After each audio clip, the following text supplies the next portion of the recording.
డాక్టర్గా ఉంటుందని మనం అనుకోలేదు. అట్లా నీ జీవితంలో కూడా దేవుడు అనుకోని అద్భుతాలు ఖచ్చితంగా చేస్తాడు. తన కొరకు కనిపెట్టుకో అనే విషయమే నీకు తప్ప తన కార్యం సఫలం చేయమని ఏ దేవుని ఎవరు అక్కడ ఎవడు ఏ కాలంలో చూచి ఉండలేదు. అంటే దేవుడు కళ్ళని సమాచారం మనుషులకు వినబడలేదు, సంగతి వారికి తెలియబడలేదు. సో అందులోకి నువ్వు ఎప్పుడు కూడా అక్కడ కూడా చెప్తాను, నువ్వు కూడా సాక్షి చేయలేదు. నేను నాకు దేవుడు చేస్తాను, నేను అనుకోని కార్యంలో దేవుడు నాకు దేవుడు చదివించాలని చెప్పేసి ఆయన మార్గంలో ఎందుకంటే నీ మార్గంలో బట్టి నేను జ్ఞాపకం చేసుకుంటూ సంతోషంగా మీకు అనుసరించి వాళ్ళని నేను దర్శించుకున్నాను. చిత్తగించును మీకు తోపడుతుంది దేవుడు మాట్లాడుతుంది. అంటే మనం ఏదైనా తప్పు చేస్తే దేవుడు తోపడుతుంది. సో మనం ఎప్పుడు వాక్యంలో పాల్గొనాలంటే దేవుడు గగనం చేయించుకొని వచ్చి మనం సాయం చేస్తాం. దేవుడి లేఖల వాళ్ళ గురించి ఆశీర్వదించుగాక. ఆమె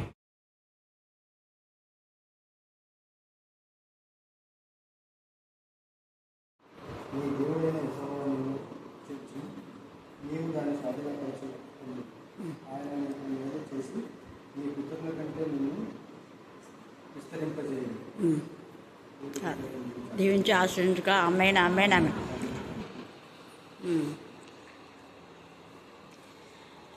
God bless you, Samuel. Many more happy returns of the day. May God bless you abundantly. God give you good wisdom, good knowledge and memory power.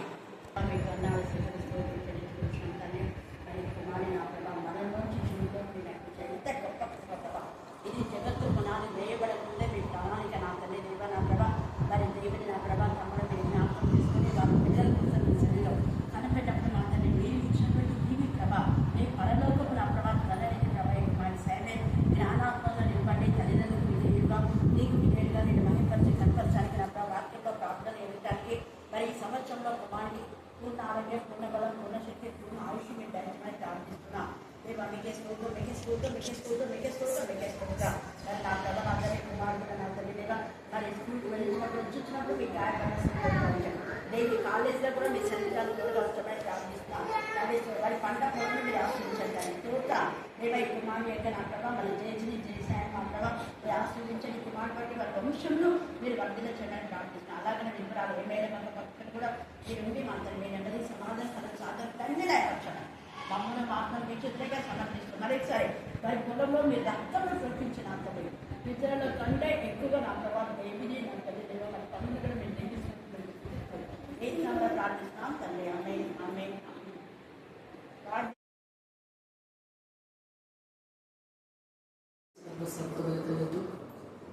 అద్భుతకరుగా ఆశ్చర్యకరుగా అయ్యా మేమందరం ఇక్కడ మీ సన్నిధిలో మరొక ప్రభావ మరి కనికరపడి మీ ప్రేమ చేత మీ దయ చేత మీ జాలి చేత మీ కరుణ చేత ప్రభువ కనికరపడి ప్రభువ మరి తిరిగి మళ్ళీ ప్రభువ బలం పుంజుకోవడానికి ఆధ్యాత్మిక జీవితంలో తిరిగి కట్టబడడానికి ముఖ్యంగా ప్రభువ పరిశుద్ధతలో మరి ఎదగడానికి పరిశుద్ధతను కలిగి ఉండాలని ప్రభువ మీరు ఇచ్చిన ప్రభా మాటను నిలబెట్టుకోవడానికి మళ్ళీ మేము అన్ని జ్ఞాపకం చేసుకోవడానికి మేలులు, శక్తిని, ఆరోగ్యమును, బలమును ప్రభువ పిలిచిన ఒక్క మాట ప్రభువ ఎంత శక్తివంతమైందో అని మరీ జ్ఞాపకం చేసుకోవడానికి ఎన్ని మేలులు ప్రభువ, లెక్క లేని మేలులు ప్రభువ.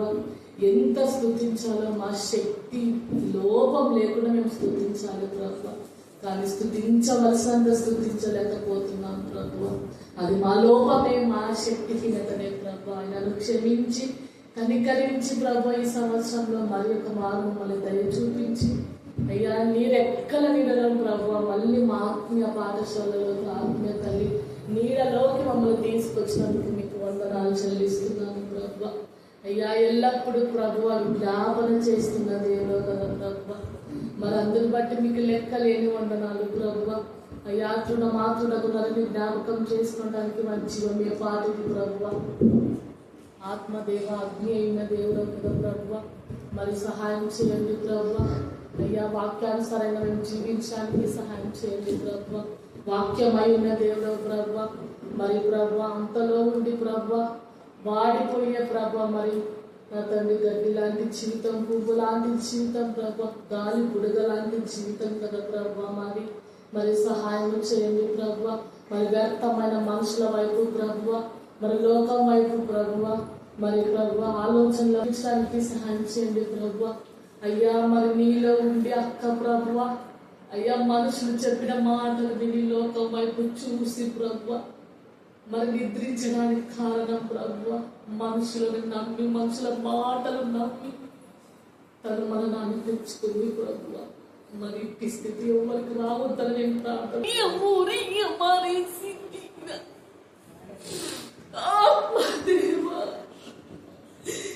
ఎందుకు ప్రభు మేము మనుషులని నమ్మాలి చెప్పు? ఎందుకు మనుషులను మేము చూడాలి? ఎందుకు ఆ పరిస్థితి ఎందుకు తెచ్చుకుంది ప్రభు? ఇంత ప్రెజర్ చేసి మోసం చేస్తారా మనుషులు? అయ్యా మీరు ఇచ్చిన ప్రాణాన్ని పోగొట్టుకోవడానికి ఎందుకంత స్థితి తెచ్చుకుంది ఎవ్వరికి చెప్పలేదు చూడయ్యా. అయ్యా మేము మాకు బాగా గుర్తొచ్చిందయ్యా. ఎంత బలహీనం కదా మేము, ఎంత మోసపోతాం కదా మనుషులకు బాధలని కుట్రల్ని కుయుక్తుల్ని నమ్మి ఆడుకున్నారయ్యా జీవితంతో. వాళ్ళ పిల్లలకి ఈ కష్టం వస్తే ఇంత చేస్తారా ప్రభువా? కానీ నువ్వైతే అద్భుతం చేసినావు కదా ప్రభువా. మా కోసం ప్రాణం పెట్టిన ఎవరు పెడతారయ్యా? మరి ఎందుకు మీ శిలువ విషయం వైపు మేము ఎందుకు చూడలేదయ్యా?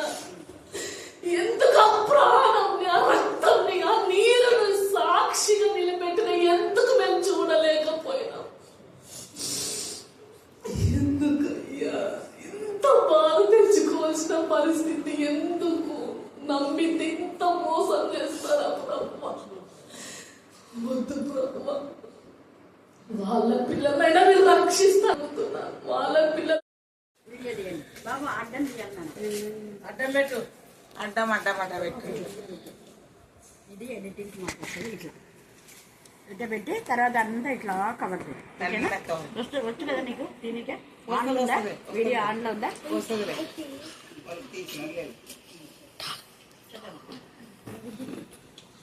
యెహోవాయందు నమ్మికయించువారు కదలక నిత్యము నిలుచు సీయోను కొండ వలె నుండురు.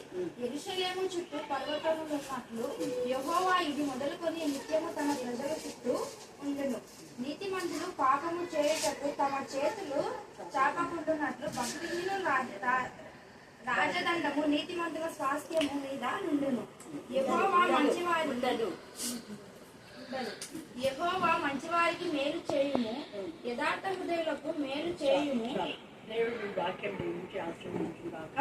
ఆమె ఆమె ఆమె దేవుని ఉచితమైన కృప చొప్పున మరి ఈ రోజు ఈ గృహంలో దేవుని నామం కనపరచడానికి దేవుడి శ్రేష్టమైన సమయానికి తండ్రి దేవుడికి చాలా వందనాలు చెల్లిస్తున్నాం. మరి అమ్మలు చాలాసార్లు పిలిచింది కానీ మేము రాలేకపోయాము. ముఖ్యంగా వాళ్ళ పెద్ద కుమారుడికి ప్రేమ లేదని రావడం ఈరోజు. మరి అలాగే నా అక్క ఎంతో ప్రేమతో ఆహ్వానించి మరి మీరు ఇచ్చిన ప్రేమ ఆతిథ్యాన్ని కూడా దేవుడికి వందనాలు చెల్లిస్తున్నాం. ఇక్కడ యెహోవా యందు నమ్మికించారు కద్దలగా నిత్యం నిజం కొండవలే అమ్మలు చెప్పిన మాత్రం బాగా ధైర్యం నమ్మకం చర్చిలో కూడా మంచిగా పరిచయం చేస్తారు. అందుకనే కుమారులు వేరు కాకుండా కద్దలకు ఉన్నారు. ఇది సంతోషం. ఎందుకంటే ఈ కాలంలో ఇంకా పెళ్ళిళ్ళు ఏంటంటే ఇంకా పక్క పోవాలనుకుంటాం కదా. అవి ఇద్దరు కుమారులు అంతా కలుస్తున్నామంటే చాలా సంతోషం. వీరు కూడా అక్కజల్లలాగా అది దేవుడు కలిసి ఉండడంలో ఆనందం సంతోషం ఉంటుంది. తర్వాత యెహోవా యందు నమ్మికించే వారికి ఏ మేలు కొరవై ఉండదు. భక్తిహీనుల రాజదండం ఉండదు దేవుడి పిల్లల మీద. నువ్వు మందిరంలో పనిచేస్తావు కాబట్టి భక్తిహీనులని నేనేం చేయలేదు. ఇక్కడ ఎంత బాగా దేవుడు మా భక్తిహీనుల రాజదండం నీతి మంతుల స్వార్థం మీద పనిచేయదు. దేవుడు నమ్ముతున్నా దేవుడు నీ పక్షంలో ఉంటాడు. ఆ కోడల విషయంలో న్యాయం చేయగలిగితే ఈ కోడలకు పిల్లలు కావాలి చున్ని మీద ఖచ్చితంగా దేవుడు కోడలు అంటే మీరు కూతురు వాళ్ళు చూస్తున్నారు కాబట్టి దేవుడు తన పిల్లలకు ఎప్పుడు సహాయకారిగా ఉంటారు. కాబట్టి 125వ కీర్తన 2 కుటుంబాలకు మరి దేవుడి మందిరంలో పరిచయం చేసిన పరిచారకులకు దేవుడు దీవించుగాక. అలాగనే అక్క వాళ్ళ యొక్క మరి తమ్ముడి యొక్క పిల్లలు వాళ్ళ తల్లి గారు మన మధ్య ఉన్న కూడా పెద్దవాళ్ళు దేవునికి స్తోత్రం ప్రార్థన చేస్తున్నారు.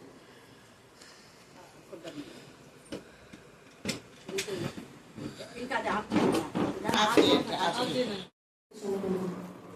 ఎందుకనగా ఇదిగో దేవుని రాజ్యము మీ మధ్యనే ఉన్నది కనుక ఇదిగో ఇక్కడ ఉన్నానని అదిగా అక్కడ ఉన్నానని చెప్పు వీలు పడనది వారికి ఉత్తరం ఇచ్చెను. మరియు ఆయన తన శిష్యులతో ఇట్లనెను, మనుష్య కుమారుని దినములలో ఒక దినము చూడవలెనని మీరు కోరు దినములు వచ్చును గాని మీరు ఆ దినమును చూడరు. వారు ఇదిగో ఇక్కడనని అదిగో అక్కడనని మీతో చెప్పిన ఎడల వెళ్ళకుడి, వెంబడింపకుడి. ఆకాశం క్రింద ఒక దిక్కు నుండి మెరుపు మెరిసి ఆకాశం క్రింద మరి యొక్క దిక్కున ఎలాగూ ప్రకాశించును, అలాగున మనుష్య కుమారుడు తన దినమున ఉండును. అయితే ముందుగా ఆయన అనేక హింసలు పొంది ఈ తరము వారి చేత ఉపేక్షింపబడవలెను. నోవాహు దినములలో జరిగినట్టు మనుష్య కుమారుని దినములలోనూ జరుగును. నోవాహు ఓడలోనికి వెళ్ళిన దినము వరకు జనులు తినుచు త్రాగుచు పెండ్లాడుచు పెళ్లికి ఇయ్యబడుచు నుండిరి. అంతలో జల ప్రళయము వచ్చి వారినందరినీ నాశనం చేసెను. నా మాట అవునంటే అవును, కాదంటే కాదనేలా ఉండటానికి మీకు ప్రదాయించండి. దేవ అబద్ధంలో నుంచి మమ్మల్ని విడిపించమని కాదు, అబద్ధం ఆడు మానులను మీరు పెరిగి వేస్తారని నేను సెలవించాను. మేము చేసుకున్న మొక్కుబడులు మాత్రమే మీతో చేసిన నిబంధన మేము నెరవేర్చే వారంగా ఉండేలాగా మీ కృపా సంతాయించండి. ఈ ఆజ్ఞలను అనుసరించే వారికి నీతి కలుగును అని మీరు సెలవించారు. దేశకాండ 6:25 ఆ ప్రవచనం మేము మాత్రమే దేవా, ఆ యొక్క వాక్యం మేము స్వతంత్రించుకోవడానికి మీ కృపా సంతాయించండి కాక తండ్రి. నా ప్రభ నా తండ్రి మరి కీర్తన 61 నా ప్రభ చెప్పిన నిబిడను బట్టి దేవా నీకు ఎంత స్థుతించడం కూడా తక్కువే. మీ నామంలో మీ రక్తంలో ఆ లేఖన భాగంలో అనేక మర్మములు దాగి ఉన్నాయి ప్రభా. మీకే స్తోత్రం, మీకే స్తోత్రం, మీకే స్తోత్రం దేవా. అలాగే మా ప్రభా శ్రీలో చెప్పిన లేఖన భాగంలో కన్నీళ్లతో విత్తేవారు సంతోషగాంతో పంట కోస్తారంటే కష్టపడి మేము పని చేయాలి తండ్రి. దేవా పని చేయకుండా భోజనం చేయకూడదని మీరు సెలవించారు. అదే మా ప్రభా మేము అక్కడ వాక్యాన్ని విద్యాం. మీకే స్తోత్రం, మీకే స్తోత్రం, మీకే స్తోత్రం. చురుకుగా ఉండడం గొప్ప భాగ్యమని మీరు సెలవించారు. అక్కడ నా ప్రభా తెలియజేసిన లేఖన భాగం ఆస్వాదించి అందరి జీవితాల్లో మీరు ఫలింపచ్చమని ప్రార్థిస్తున్నాం. నేను భయభక్తి గల బిడ్డల కదలక నిత్యం మీరు చేసి కొండలాగా ఉందని 125వ కీర్తన దేవా ఈ లేఖన భాగంలన్నీ కూడా ఫలింపచేయండి దేవా. ముఖ్యంగా డిఎస్సికి మా తండ్రి దేవా ఎగ్జామ్ కోసం ప్రిపేర్ అవుతున్న బిడ్డలకు ఆరోగ్యాన్ని, బలాన్ని, శక్తిని, నెమ్మదిని, సమాధానం, జ్ఞానం, వివేకం, సమస్ఫూర్తి వారిపైన దృష్టి ఉంచి వారికి ఆలోచన చెప్పింది. బిడ్డలందరూ చక్కగా పాడి నేను కనపరచాలి మీకు మహిమకరంగా అనేక ఆశీర్వాదకరంగా ఉండేలాగా కృపాసనం దయచేయమని దేవా. ఈ రోజు మమ్మల్ని మీకు మహిమకరంగా మీరు వాడుకున్నారు. అక్కడికి వచ్చిన అనేక కుటుంబాలను బట్టి ప్రతి కుటుంబం మీరు ఆశీర్వదించి మీ ఆత్మతో శక్తితో మీరు నింపమని నా జయించిన మనం ప్రార్థిస్తున్నాం తండ్రి. ఆమేన్, ఆమేన్, ఆమేన్. వచ్చిన దాకా మనం ధ్యానం చేస్తే అక్కడ శిష్యులు అడుగుతారు, యేసయ్య మీ రాకడ ఎప్పుడు, మీ రాకడలో ఏం జరుగుతుంది, లేకపోతే దేవుడి యొక్క మహాదినం అని ఉంది కదా, ఆ దినము భయంకరంగా ఉంటుందని మీరు చెప్పారు కదా, మరి ఆ దినంలో ఎలాగ మేము కనుక్కోవాలి, ఎలా గుర్తించాలి అని శిష్యులు అడుగుతారు. శిష్యులు అడిగిన దానికి యేసయ్య జవాబుగా ఏం చెప్తున్నాడు చూడండి. 17వ అధ్యాయం 20వ వచనం చదవండి. దేవుని రాజ్యము ఎప్పుడు వచ్చునని పరిచయులు ఆయన అడిగినప్పుడు ఆయన దేవుని రాజ్యము ప్రత్యక్షంగా రాదు, ఎందుకనగా ఇదిగో దేవుని రాజ్యము మీ మధ్యనే, దేవుని రాజ్యం మీ మధ్యనే ఉంది. ఈ రాత్రి కావాల్సిందే దేవుని రాజ్యం మన మధ్యన ఉంది అని మనకు జ్ఞానోదయం కలుగుతుందా లేదా? నిజంగా దేవుని రాజ్యం మన మధ్య అంటే ఎవరైతే దేవుని వాక్యంతో నింపబడతారో, ఎవరి హృదయం అయితే క్రీస్తు రక్తంతో కడగబడుతుందో, ఎవరైతే శుద్ధీకరింపబడిన జీవితంలో ఉంటారో అదే దేవుని రాజ్యం. మన హృదయంలో దేవుని రాజ్యం ఆయన ఇష్టపడుతున్నాడు మనలో నివాసం చేయాలని. దేవుని రాజ్యము అంటే రాజు ఎక్కడుంటే అదే రాజ్యం, అవునా కదా? అవునా? ఎక్కడ రాజు ఉంటే అదే రాజు ఉండే ఆ ప్రదేశమే రాజ్యం. ఏ రాజ్యంలో ఆ రాజు ఉంటాడు. అలాగే యేసయ్య రారాజుగా, ప్రభుల ప్రభుగా, దేవతలకు దేవుడుగా ఉన్నటువంటి ఆ పరలోకమందున్న తండ్రి తన యొక్క దూతలతో, కెరాపులతో, శరాపులతో స్తుతించబడుతున్నటువంటి తండ్రి, ఆకాశ మహాకాశంలో పట్టజాలమని చెప్పిన తండ్రి 2 కొరింథీ 6:18 అంటారు మనలో నివసించాలి అని. చదవండి 6:18.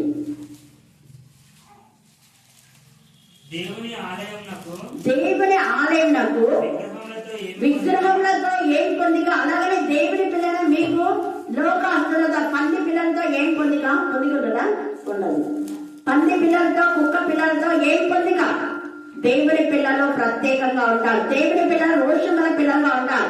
దేవుని పిల్లలు వాక్యాలు నేర్చుకుంటారు. పంది పిల్లలు బురదలో రోడ్ల మీద అక్కడిక్కడ తిరుగుకుంటా అవి దాన్ని అల్లరి చిల్లర పనులు చేసి చిల్లర బుద్ధులే. చిల్లరగా ఉండే వాళ్ళకు చిల్లర బుద్ధులు ఉంటాయి, మంచి బుద్ధులు ఉండవు. ఎందుకంటే చెట్టు మంచిదైతే అందరూ చెప్పాలా, మళ్ళీ చెప్పాలా. తల్లి మంచిదైతే పిల్లలు కూడా మంచోళ్ళే, తండ్రి మంచిదైతే వాళ్ళ పిల్లలు కూడా మంచోళ్ళే. అందుకే పండు ఎక్కువ రుచి చూసి ఆ చెట్టు ఎట్లా ఉంటుందో మీరు తెలుసుకోండి అన్నారు. దేవుని రాజ్యం ఎక్కడ ఉంటుందంటే శుద్ధ హృదయంలో. అందుకే ఇక్కడ అంటున్నాడు, మీరు దేవుని ఆలయమే ఉన్నారు. విగ్రహంతో ఏం పొందిక. మీరు లోకంతో మీకు ఏమి సహవాసం, వాళ్ళతో సహవాసం చేయద్దండి. మనము అంటున్నాడు ఇక్కడ, మనము ఈ లోకస్తుల లాగా ఉండొద్దు, పంది పిల్లలాగా కుక్క పిల్లలాగా ఉండొద్దు. మనము ఎవరి పిల్లలము? దేవుని పిల్లలం. మనం జీవం కదా దేవుని పిల్లలము. దేవుని ఆలయమై ఉన్నారని మీరు ఎరుగరా అంటూ ఇక్కడ అంటాడు. మనం దేవుని పిల్లలమని ఆత్మ తానే మనతోని సాక్ష్యం ఇస్తాడు. చదవము అది. నేను వారిలో నివసించి. వారిలో అంటే ఎవరిలో చెప్పాలా? ఎవరిలో? మళ్ళీ చెప్పాలా? దేవుని పిల్లల్లో. పంది పిల్లల్లో కుక్క పిల్లల్లో కాదు. పందికి పిల్లలు ఉన్నాయి, కుక్క కూడా పిల్లలు ఉన్నాయి, దున్నపొద్దు కూడా పిల్లలు ఉన్నాయి. పందులలోకి దురాత్మలు పోయాయి. పందుల్లో దేవుని నివాసం చేస్తానని చెప్పాలా, కానీ దేవుని పిల్లల్లో దేవుని నివాసం. నేను వారిలో నివసించి సంచరించును, నేను వారి దేవుడినై ఇందును. పంది దేవుడు కుక్క దేవుడు అని చెప్పాలా. నేను వారి దేవుడినై ఇందును, వారు నా ప్రజలై ఇందును. వారికి నాకు ఏముంటుంది? అనుబంధం. ఏంటి అనుబంధం అంటే నేను వారిలో నివసించి సంచరించును, వారి యొక్క దేవుడినై ఇందును, వారు నా ప్రజలు ఇందును. వారు నేను కలిసి ఏం చేస్తాం? భోజనం చేస్తాం. ఏం చేస్తాం కలిసి? ఆ భోజనం ఏంటి? ఈ వాక్యం. కలిసి దేవుని నామం పంచుకోవడం. అందుకే మీరు ఇప్పుడు లేఖన భాగాలు చెప్పిన పిల్లలందరూ దేవుని పిల్లలు,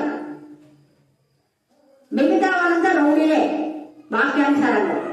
దేవుడి వాక్యం చెప్పిన పిల్లలు దేవుడితో భోజనం చేస్తున్నారు అని అర్థం. మరి అర్థం చేసుకున్న మనం వ్యర్థంగా మన పిల్లలు పెంచవద్దు, అర్థ సహితంగా పెంచుదాం. వాక్యం గ్రహించిన వెంటనే నపుంసకుడు మారు మనసు పొంది నేను బ్యాప్టిజం తీసుకోవాలి, నీళ్ళు అడగమా అని అడుగుతాడు. మారు మనసు పొందిన వెంటనే ఆత్మ సంబంధమైన కార్యాలు జరగాలి. మారు మనసు పొందామన్న దానికి ఒక రుచి. మరి మనం ఏ రుచి చెప్తున్నాం? దేవుని పిల్లలం అనే రుచి చేస్తున్నామా? చేయాలి. తర్వాత కావున అంటే మీరు దేవుని పిల్లలు, దేవుడు మనలో ఉన్నారు, దేవుని రాజ్యం మనలో ఉంది. మనం దేవుని పిల్లలు కాబట్టి కావున మీరు వారి మధ్యలో బయలు వెళ్ళి ఎలా ఉండాలంట? ప్రత్యేకమైన జీవితం గుర్తుపెట్టుకోండి. ఒక్కటి, దేవుని పిల్లలు ప్రత్యేకంగా ఉంటారు. దేవుని పిల్లల్లో దేవుడు నివాసం చేస్తారు. దేవుని పిల్లలు దేవుడితో కలిసి భోజనం చేస్తారు. అదే దేవుడి రాజ్యం మీ మధ్య ఉంది. మీరు పరిచయాలు అంటారు, శాస్త్రులు అంటారు, మరి తర్వాత మీరు యాజకులు అంటారు, ధర్మశాస్త్రం బాగా తెలుసు అంటారు. ఇదేనా మీకు తెలిసింది? ఎప్పుడు చూడు బజార్లో వాళ్ళతో మీతో దేవుని సరిగ్గా లేకుండా మాట్లాడి ముచ్చట్లు పెట్టుకుంటారు. మీరు ఎలా దేవుని పిల్లలు అవుతారు? మీకు తెలియదా? ఇది సున్నం పట్టిన సమాధులు లాగా ఉన్నారు. మీరు అన్ని తెలుసు అంటారు, గట్టి గట్టిగా మరి మాట్లాడతారు గయ్యాలాగా. మరి ఇది మాత్రం తెలియదా? మీకు బుద్ధి లేదా? ఎంత తేటగా మాట్లాడుతున్నాడు. అందుకే చాలా దేవుడి రాజ్యము మనలో మన మధ్యలో ఉంది. అయితే మనం ఆ రాజ్య వారసులుగా ఉన్నామా? దేవుని పిల్లలుగా ఉన్నామా? ఆలోచన చేసుకోవాలి. 24 వచ్చిన లూకాసు వార్త 17. ఒక దిక్కు నుంచి మెరుపు మెరిసి ఆకాశం కింద మరి ఒక దిక్కున ఏలాగ ప్రకాశించిన అలాగ మనుష్య కుమారుడు తన దినమున. ఆ దినాలు ఎలాగ ఉంటాయంటే సెకండ్ రెప్పపాటున మార్పు నొందుతాం. సెకండ్లలో మార్పు వస్తుంది. మన యొక్క బ్రతుకులలో సెకండ్లలో మారేటటువంటి బ్రతుకుల మార్చబడిన జీవితం దేవునికి ఇష్టమైన ఇంపైన శ్వాసయానం. మరి మార్చబడిన జీవితంలో ఉన్నామా? చెట్టు మంచిదైతే పండు మంచిగా ఉన్నట్టు మరి మంచి తల్లిదండ్రులకు మంచి పిల్లలు ఉన్నారా? మంచి పిల్లలు ఉంటే తల్లిదండ్రులు మంచిగా ఉంటారు. తల్లిదండ్రులు చెడ్డవారైతే పిల్లలు కూడా చెడ్డవారే. వాళ్ళలో దేవుని రాజ్యం ఉండదు. తేగగా తమ్ముడు వాళ్ళ మధ్య నుండి బయట వెళ్ళి మీరు ఎలా ఉన్నారంట? ప్రత్యేకంగా. అందరూ చెప్పండి, ఎలా ఉన్నారు? మళ్ళీ చెప్పాలా? అంతేగాని పంది పిల్లలతో కుక్క పిల్లలతో కలిసి ఉండాలా? దేవుని పిల్లలు ఎక్కడైనా ఉండాలి. దేవుని పిల్లలు ప్రత్యేకంగా ఉంటారు. దేవుని పిల్లలు దేవునికి మహిమకరంగా ఉంటారు. అందుకని ఇక్కడ ఈ మాట చెప్తున్నాడు. సెకండ్ లో మార్పు వస్తుంది. అదే దేవుని యొక్క రాకడ. మీరు జ్ఞాపకం చేసుకోండి. ఎందుకంటే దేవుని యొక్క రాకడ వస్తుంది అని చాలా సార్లు నేను చెప్తున్నా, మీరు వినకున్నారు. అందుకనే రాకడ దినాలు ఎలాగో ఉంటాయి అంటే నోవహు దినముల గురించి చెప్తున్నాను. ఏమైందంటే నోవహు దినంలో చెప్పండి, జల ప్రళయం వచ్చింది. నోవహు దినంలో ఏమొచ్చింది? జల ప్రళయం. మరి జల ప్రళయానికి ముందు ఏం జరిగింది? జల ప్రళయానికి ముందు నోవహు ఎంత గట్టిగా గట్టించి చెప్తే విలువడికి మళ్ళీ నోవహు పైనే నేరారోపణ చేశారు. మీ బ్రతుకులు మార్చుకోండి, మీరు ఇలాగా ఉండదు, తినుము తాగుము సుఖించుము అనే విధానంలో క్రమశిక్షణ లేకుండా పిల్లలు వెళ్తున్నారు. ఇష్టానుసారమైన జీవితం దేవునికి మహిమకరంగా లేదు. అందుకనే ఇక్కడ అంటున్నాడు కదా, తినుము తాగుము అనే విషయంలో ఉన్నారు. ఇష్టానుసారంగా పెళ్ళేది. తల్లిదండ్రులకు ఇష్టం ఉన్నా లేకపోయినా లేచిపోయి ఎక్కడో పెళ్లి చేసుకుంటారు. మళ్ళీ వచ్చి మళ్ళీ ఇక్కడ రిసెప్షన్ కన్నా లేకపోతే మళ్ళీ సంఘంలో ఇవి వాళ్ళ పిల్లలు కూడా అట్నే ఉంటారు. అందుకని ఇక్కడ ఏమన్నా చూడండి, ఎంత చక్కగా తినుచు త్రాగుచు పెళ్ళాడుచు పెళ్లికి ఇవ్వచ్చు నుండి అంతలో ఏమొచ్చిందంట? జల ప్రయాణం వచ్చి వాళ్ళందరినీ ఒకరిగా అందరూ నాశనం చేస్తున్నారు. దేవుడు ఒకరిగా దేవుడికి మహిమకరంగా ఉండాలని చెప్పినా కూడా వినమైతే ఒక్కరు చేసిన తప్పును బట్టి అందరూ నాశనం. అందరికీ నాశనమైనారా లేదా? నోవహు కాలంలో అయినారా? కానీ ఎవరు మిగిలినారు? నోవహు. నోవహు భార్య, నోవహు యొక్క కుమారుడు, నోవహు యొక్క కోడలు. అంటే వాళ్ళ యొక్క తల్లిదండ్రులు మంచి వాళ్ళు, వాళ్ళ కొడుకులు మంచి వాళ్ళు, వాళ్ళ కోడళ్ళు మంచి వాళ్ళు.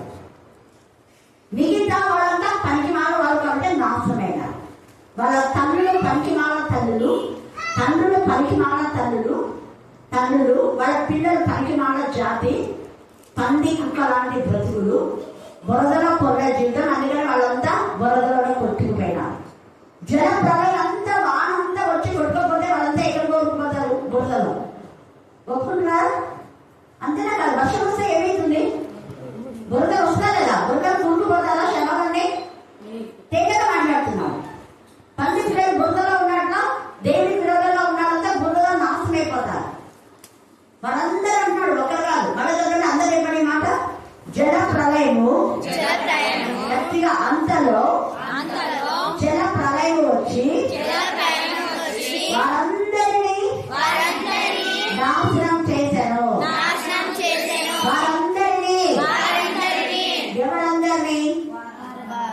ఎవరందరినీ మళ్ళా చెప్పాలా? కాదు. పంది లాంటి జీవితం, కుక్క లాంటి జీవితం గల వాళ్ళందరూ. పందిలాగా కుక్కలాగా వాళ్ళ పిల్లలు పెంచే వాళ్ళందరూ ఏమైపోతారు? తల్లులు పిల్లలు మనమరాలు అందరూ నాశనం అయిపోయినారు. మొత్తం ముత్తాతలు కూడా వ్యతిరేకించిన వాళ్ళంతా. నోవహు చెప్పాడు. నోవహు చెప్తే నోవహును హేళన చేశారు. నోవహు మీద విరమిగారు. నోవహును నోటికొచ్చినట్టు మాట్లాడినారు. కానీ అదే నోవహు క్షేమంగా రక్షణ ఓడలో ఉన్నారు. రక్షణ ఓడ. ఈ రాత్రి రక్షణ ఓడలో ఉన్నారా? పందులాగా కుక్కలాగా బురదలో కూరుకుపోతున్నారు. చూడండి, వీరు వాళ్ళ పిల్లలు, వాళ్ళు వాళ్ళ పిల్లలు జిగడగల ఊపిలోకి వెళ్ళిపోయారు. నాశనం అయిపోయారు అందరూ ఏకంగా. కుటుంబాలు నాశనం అయిపోయారు. సేమ్ అదే లోతు గురించి చెప్తున్నాడు ఇక్కడ. నోవహు దినములు అన్నాడు. నోవహు భార్య గురించి చెప్పలే.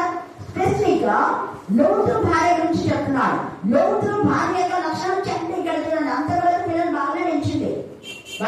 కుమార్తెలు పురుషులను ఎరగని కుమార్తెలు కన్యకలుగా ఉన్నారు. పరిశుద్ధమైన కన్యకల జీవితం తర్వాత పాపంలో ఉన్నారు. కారణం ఏ స్థలంలో వాళ్ళు ఉన్నారు ఆ స్థలం యొక్క ఆలోచన వాళ్ళలోకి పోలేదన్నమాట. అదే అంతవరకు పరిశుద్ధతను కాపాడుకున్నారు. కానీ వాళ్ళ కుమార్తెను పరిశుద్ధంగా ఉంచలేకపోయిన లోతు. అలాగే లోతు భార్య కూడా ఈ యొక్క రాత్రి కాలంలో ఇంటికి దీపం వెళ్ళాలి. నువ్వు ఇల్లాగా ఉన్నావా? ఇంటికి రాక్షసులాగా ఉన్నావా? నీ పాపము జీవితం బట్టి, నీవు దేవుని విరోధమైన జీవితం బట్టి నీ పిల్లలకు రాస్తాను. నిన్ను బట్టి నీ కుటుంబానికి చెడ్డ పేరు. అలాంటి దాంట్లో ఎందుకమ్మా తల్లి అంటుంటారు. అవునా కదా? అది పెద్ద పనికి వాళ్ళది అంటారా లేదా? అంటారా? అందుకని ఇక్కడ కూడా అదంటారు, లోతు భార్యను జ్ఞాపకము చేసుకోండి. అందరే చేసుకోండి. లోతు భార్యను జ్ఞాపకం చేసుకోండి. ఎందుకు జ్ఞాపకం చేసుకోవాలి అంటే తన ప్రాణమును రక్షించుకున్న కూడా వాడు దాన్ని ఏం చేస్తారు? పోగొట్టుకోరు. దేవుని మార్గంలో లేని వాళ్ళు, దేవుని మార్గంలో లేనందుకు నాశనం అయిపోయారు. ఎప్పుడు తిరుగు త్రాగు సుఖించో బయట ఉండే ముచ్చట్లు, రోడ్ల మీద నానా చండాలమైన పనులు. దేవుని రాకడా రెప్ప పాటలో వస్తుంది. రెప్ప పాటలో దేవుడు తన బిడ్డను తీసుకొని పోతాడు. మిగతా వాళ్ళంతా విడిచిపెట్టబడతారు. ఇక్కడ లోతు భార్య జరిగింది ఏంటి అంటే నాశనం. అందుకే ఆమె జ్ఞాపకం చేసుకోండి అంటున్నాడు. లోతు భార్యని ఇక్కడ నోవహు భార్య గురించి రాలేదు. నోవహు భార్య మంచిగా పెంచింది కుమారులను, కోడళ్ళు విధేయతగా ఉన్నాడు. అత్తమామలకు లోబడినారు. ఎందుకు? అత్తమామల దేవుడికి బయటెట్టుకున్నారు. వాళ్ళు దేవుడి మాట విన్నారు, వీళ్ళు అత్తమామ మాట విన్నారు. అందుకనే సేఫ్ జోన్ లో ఉన్నారు. రక్షణ గోడలో సురక్షితంగా కాపాడమన్నారు. కానీ లోతు కుటుంబం అలా కాదు. కుటుంబం అంతా నాశనం అయిపోయింది. చూడండి, అందుకే దానిని పోగొట్టుకున్న వాడు దాన్ని సజీవంగా కాపాడుకో. ఆ రాత్రి ఇద్దరు ఒక మంచం మీద ఉండు, వారిలో ఒకరు కొనుక్కోబట్టి ఒకరేంటి విడిచిపెట్టారు. భార్యకు రక్షణ ఉండే, భర్తకు రక్షణ లేదు, విడిచిపెట్టబడతారు. భర్తకు రక్షణ ఉండే, భార్య విడిచిపెట్టబడతారు. తల్లికి రక్షణ ఉండే, తల్లి కొనుక్కోబడుతుంది, బిడ్డ కింద ఉంటుంది. బిడ్డకు రక్షణ ఉండే, తల్లి విడిచిపెట్టబడుతుంది, బిడ్డ కొనుక్కోబడుతుంది. చూడండి, ఇద్దరు స్నేహితులు అంటే ఒక స్నేహితుడు పైకి పోతారు, ఇంకో స్నేహితుడు కింద ఉంటారు. ఏ రేంజ్ లో మనం ఉన్నాం ప్రశ్న వేసుకోవాలి. ఆ డ్రైవర్కు రక్షణ ఉందంటే బస్ ఏమైపోతుంది? ఆగిపోతుంది. ఫ్లైట్ యొక్క మరి నిజంగా మనం చూసినట్లయితే విమానం నడిపేటటువంటి ఆ వ్యక్తికి రక్షణ ఉందనుకుందాం. అప్పుడు ఏమైపోతుంది చెప్పండి? విమానం కింద కూలిపోతుంది. రక్షణ ఉందంటే ఎందుకంటే వాళ్ళంతా ప్రాణం పోగొట్టుకుంటారు. ఎవరికి రక్షణ లేదో వాళ్ళందరూ విమానంలో ప్రయాణం చేసి అందరూ బురదలో కూరుకుపోతారు. అలాగనే ట్రైన్ నడిపేటంటే డ్రైవర్ రక్షణ ఉందంటే అతను కొనుక్కోబడ్డ ట్రైన్ ఆగిపోతుంది. అల్లకొల్లరు ఏమైంది పక్కన వాళ్ళు పోయినారు అలా చేయండి కలవరం. అందరు పోలీస్ స్టేషన్ దగ్గరికి వెళ్తుంటారు, గగ్గోలు పెట్టుకుంటారు. మా కొడుకు లేడు, మా భార్య లేడు, మా భర్త లేడు, నా పిల్లలు లేడు అని. అక్కడ ఉన్నటువంటి ఎస్ఐ ఒకవేళ పోతే అక్కడ ఎవరు లేదమ్మా, ఎస్ఐ లేదు, ఇంకొక ఎస్ఐ, ఆ ఎస్ఐ అంటాడు. అంతే. మీరు పోయినా కూడా ఎవరు కూడా ఆలోచన నాదు ఉండాలి. ఎవరికి వారు గగ్గులు కప్పుకొని మా పిల్లలు విన్నారు, మా వాళ్ళు విన్నారు. ఎంత తేలిక లాస్ట్ ఇద్దరు ఉంటారు, ఒకరు రక్షణ, ఇంకొక రక్షణ. మరి మన యొక్క ఇంటిలో ఎలా ఇద్దరు స్త్రీలు ఒక్క తిరగలు విసురు, ఒకటి కొనిపోవడం, ఒకటి విడిచిపెట్టవడం. ఇద్దరు కలిసి గడ్డి తీస్తూ ఉంటే ఒకరు కొనిపోవడుతుంది, ఒకరు అట్లే పొడవడం అంట. చూడండి ఎంత ఇదిగా. అందుకే అని అంటున్నాడు కదా, పీనుగా ఎక్కడ ఉన్నదో అక్కడ ఏడున్నారు గద్దెలు. పీనుగలు ఉన్న చోట గద్దెలు ఉంటాయి. దేవుడి పిల్లలు పీనుగు ఉన్న చోట పావురాలు ఉంటాయా? పావురం పరిశుద్ధాత్మకు గుర్తు. పీనుగు ఉన్న చోట ఇవి ఉంటాయా? కోకిళ్ళు ఉంటాయా? అక్కడ వచ్చి పాటలు పడతాయి కోకిళ్ళు ఎక్కడన్నా. పీనుగా ఉన్న చోట మనం చూసినట్లయితే దేవునికి మహిమకరంగా ఉండే ఏ పక్షులు ఉండవు. అన్ని అపవిత్రమైన పక్షులు. గద్దలు ఉంటే కాకుండా కాకి గద్ద అపవిత్రమైన జంతువు, పక్షి. అపవిత్రమైన పక్షుల్లో జంతు జాలం. కాబట్టి ఈ యొక్క సమయంలో పీనుగా ఉన్న చోట ఉన్నావా? సజీవులే దేవుని స్తుతిస్తారు. దేవుని స్తుతించే జీవితంలో ఉంటాం. దేవుడు ఈ లేఖ ద్వారా దీవించి ఆశీర్వదించుగాక. ఆమేన్, ఆమేన్, ఆమేన్. చివరి చూపమని ప్రార్థిస్తున్నాను. గొప్ప దేవా నీకే స్తోత్రం. ఈ దినము నా తండ్రి ధ్యానాంశంతో నువ్వు మాట్లాడిన విధానం బట్టి నీకే స్తుతులు స్తోత్రం లేసయ్యా. నోవాహు నా తండ్రి ఎంత చెప్పినా ప్రజలు వినలేదు నా తండ్రి, నాశనం అయిపోయి ఉన్నారు నా తండ్రి. అయ్యా నా ప్రభా నోవాహు తన కుటుంబం నైనా రక్షించబడి ఉన్నది నా తండ్రి. అలాగే నైనా ఈ రాత్రి కాల సమయంలో మా జీవితం మేము సరి చేసుకున్నామా కృప చూపండి. కొనిపోయే వారిగా ఉంటున్నామా, విడిచిపెట్టే వారిగా ఉంటున్నామా, ఒక్కసారి నా తండ్రి ఈ రాత్రి కాల సమయంలో మా జీవితాలు మా ఆలోచనలు నైనా మేము సరి చేసుకున్నటకు కృప చూపమని ప్రార్థిస్తున్నాను తండ్రి. నీకే స్తోత్రములు. ఇగో నైనా చేరిన ప్రతి ఒక్క బిడ్డను దీవించండి, ఆశీర్వదించండి నైనా. ముఖ్యంగా చిన్న బిడ్డలు జ్ఞాపకం చేసుకుంటున్నాను తండ్రి. బిడ్డలకు మంచి జ్ఞానం దాయించండి అయ్యా. యవనస్తులను కూడా జ్ఞాపకం చేసుకుంటున్నాను తండ్రి. యవనతనంలో నా తండ్రి నువ్వు సరైన మార్గంలో వాళ్ళని నడుపులా ఉన్న కృప చూపమని ప్రార్థిస్తున్నాను. ఇగో నా తండ్రి ముఖ్యంగా అయ్యా నా ప్రభా జాబుల కొరకు, డిఎస్ కొరకు నా ప్రభా ఎందరైతే ప్రిపేర్ అయ్యి నా తండ్రి ఎగ్జామ్స్ రాస్తున్నారో ప్రతి ఒక్కరికి నువ్వునైనా మంచి మార్కులతో ప్రతి ఒక్కరికి ఉద్యోగాలు వచ్చుటకు ఆశీర్వదించండి, కృప చూపమని ప్రార్థిస్తున్నాను.